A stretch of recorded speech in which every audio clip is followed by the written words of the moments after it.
there is a cruel paradox that most self-help gurus never mention. The more creative and intelligent you are, the harder it is for you to stay consistent. It's not because you're lazy, and it's definitely not because you lack discipline. It's because for a brain like yours, routine doesn't just feel boring, it registers as actual physical pain. While others seem to effortlessly repeat the same habits every day, your mind is screaming for something new. But here is the truth, that boredom isn't a barrier. It is actually a biological mechanism that separates the amateur from the elite. Let's explain why your own brain fights against the order you desperately want. Stop thinking your messy room is a moral failure. It's not. It's physics, specifically the Second Law of Thermodynamics.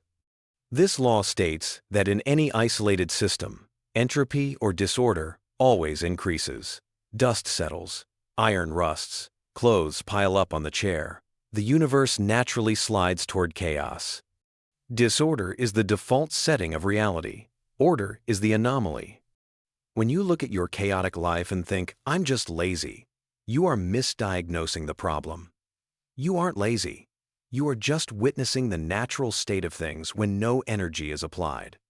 To maintain order, you have to actively inject energy into the system. And here is the hidden cost. Living in high entropy is expensive. Your brain is a biological machine that burns glucose to process information. When your environment is cluttered, your brain has to work overtime just to filter out the visual noise. Every unfinished task, every pile of laundry, every random object on your desk is a microstressor. It is a tiny energy leak in your mental tank. This changes how we look at those boring habits. Washing your bowl immediately after eating isn't about being a good person or loving chores, it is an act of containment. You are building a wall against entropy. You are plugging the energy leaks before they drain you dry. So, when you spend 10 minutes tidying up, don't look at it as cleaning. Look at it as energy defense. You are fighting back against the physics of the universe to keep your mind clear for the things that actually matter. Here is the biological reality check. Your brain weighs only about 3 pounds, yet it devours 20% of your body's daily energy. It is an expensive machine to run. And because energy is precious, your brain has one prime directive: minimize surprise. In neuroscience, this is known as the free energy principle. It means your brain isn't just a passive camera recording the world, it is an active prediction machine. Every second, it projects a model of what should happen next. When reality matches the projection, your brain stays calm. It runs on autopilot. But when something unexpected happens, even something exciting, your brain registers a prediction error. To you, a spontaneous road trip or a random new diet feels like fun. To your brain, it feels like a crisis of information. It forces your neural networks to fire rapidly, rewriting internal models and burning through glucose to make sense of the new data. Excitement is computationally expensive. It is high entropy living. This is why boring habits are so seductive to the nervous system. When you eat the same oatmeal, wear the same black shirt, or sleep at the exact same time, you are performing a biological hack. You are compressing data. Think of it like zipping a massive file on your computer. By making your behavior predictable, you allow your brain to switch from learning mode to standby mode. You aren't becoming a robot, you are clearing bandwidth. You are automating the basic functions of survival so that your limited energy can be directed toward the complex problems that actually require your intelligence. So, the next time you feel resistance to a repetitive routine, remember, you aren't killing your creativity. You are just buying your brain the silence it needs to think. But there is a warning label that usually doesn't come with these life-changing habits. When you finally start winning the war against your own internal chaos, you might lose some people on the outside. As you become more consistent, you will inevitably become less fun to the people who bond over complaining, chaos, and short-term dopamine hits.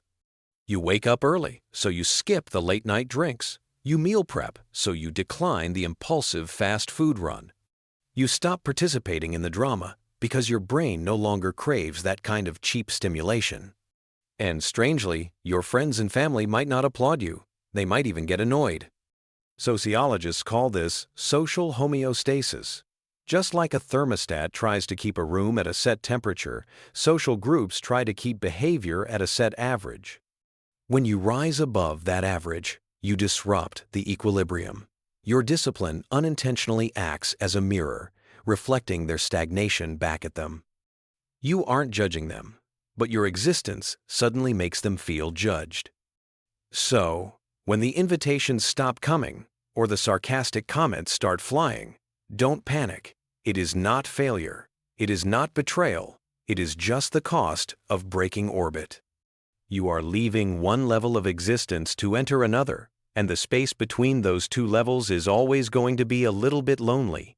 That silence isn't rejection. It's the sound of you growing. We are obsessed with the breakthrough. We want the movie montage where the music swells, the hero works hard for 2 minutes, and suddenly they win. But in real life, there is no background music. There is just you and the work. A sociologist named Daniel Chambliss spent years studying Olympic swimmers to find out what actually made them superior. He was looking for a secret gene or a hidden training technique. What he found was shockingly disappointing. He called it the mundanity of excellence. He discovered that the difference between an amateur and a champion isn't that the champion puts in more heroic effort. It's that the champion treats the boring parts differently. When an amateur gets bored, they change the routine.